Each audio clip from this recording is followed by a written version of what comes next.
It's Rockford's home for Classic Rock, 96.7 The Eagle. Good morning, I'm Double T. It is time for Bar Comedy USA News with comedian J-Dog. Hey, J-Dog, what's happening today, buddy?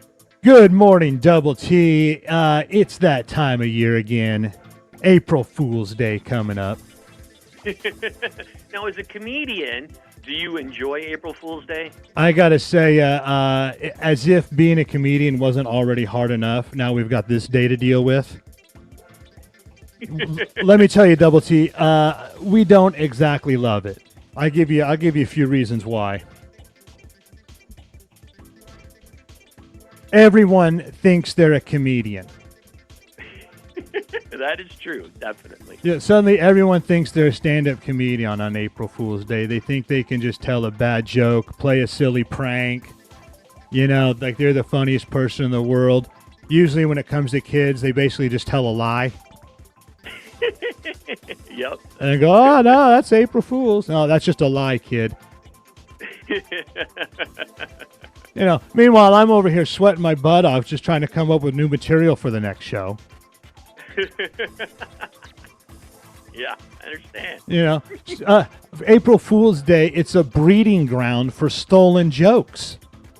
Oh, yeah, definitely. Yeah, people are. Is anybody creative anymore? I don't know. Well, you and I, of course. Anybody who's listening to this broadcast right now can attest to the creative chemistry of Jared Dog and Double T. Do you think people are stealing our stuff, Jared Dog? Yeah, I don't know. Well, in a way, it's kind of a compliment. But it's just kind of people think it's hilarious to repeat our jokes, pass them off on their own. If it's other comedians. Newsflash, buddy, it's not funny. It's theft. There has been comedians out there that have become famous by stealing other people's material. 100%. And, that's why April Fool's Day is just more evidence of that. You can't trust anything. How about doing a show on April Fool's Day? Is it worth doing one on that day? We're going to find out. I'll have that to report next week because we actually have a lot coming up. I think April Fool's Day is probably a good day to do a comedy night. It's definitely a good night to go out to see live comedy. Unlike St. Patrick's Day that we recently talked about, people typically don't get sloshed just because it's April Fool's Day. Have you done April Fool's Day shows before? Oh, absolutely, man. And it's I don't know. I guess I don't have the data to report on that, and even if I did, you wouldn't be able to trust it. Yeah. Do people tend to try to participate a little bit more when it's April Fool's Day, try to be the funny one in the crowd? At my shows, not typically any more than they usually do. That's what I'm saying. A lot of my shows are already built around the idea of putting one over on the people, creating chaos. And then on April Fool's Day, that just gets flip-flopped on me. It becomes annoying. Right.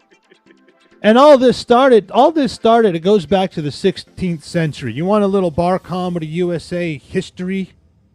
I do, yes. Jared Dog, are you going to teach us something today? I did research for this, Double T.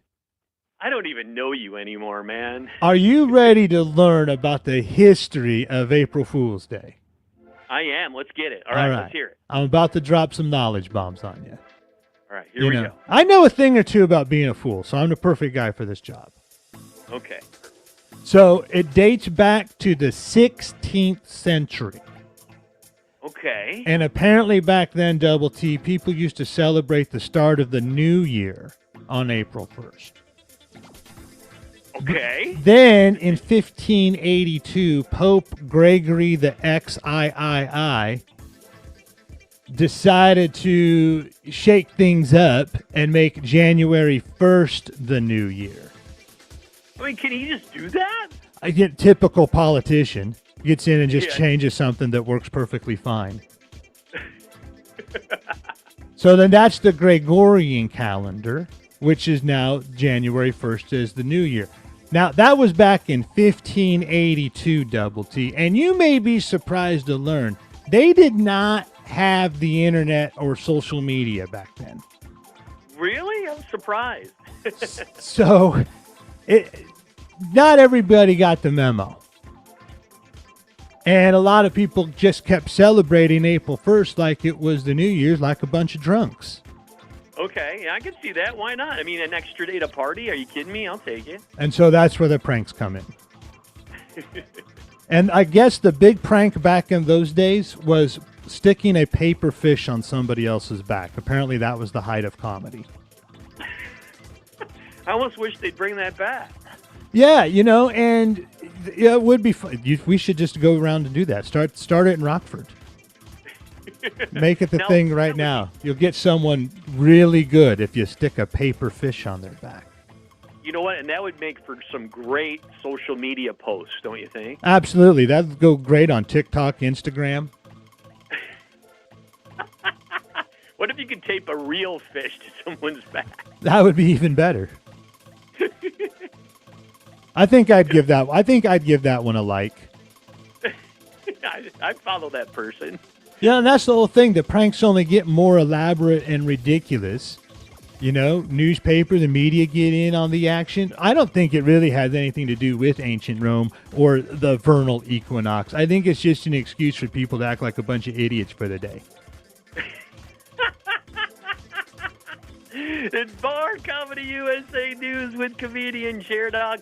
Jared-Dog, what's coming up and where can people find you? Hey, man, go to barcomedyusa.com, go to barcomictix.com, and listen, if there's any show that I can absolutely recommend from the bottom of my heart for all you listening in Rockford is to head over to the Screw City Tavern April 15th. You got Double T is going to be there, and my good friend and yours, Dobie Maxwell, is going to be killing it. So that's April 15th, and the place is probably going to be packed, so you got to get tickets fast, from what I understand. barcomictix.com. And also, go ahead, prank your friends and family on April 1st. I don't really care. Just don't come crying to me when they prank you back 10 times worse. Jared-Dog, thanks a lot, buddy. I appreciate it, my friend. You bet. We'll talk to you next week. Rockford's home for Classic Rock, 96.7 The Eagle. Cool, man. That went well, I thought. I thought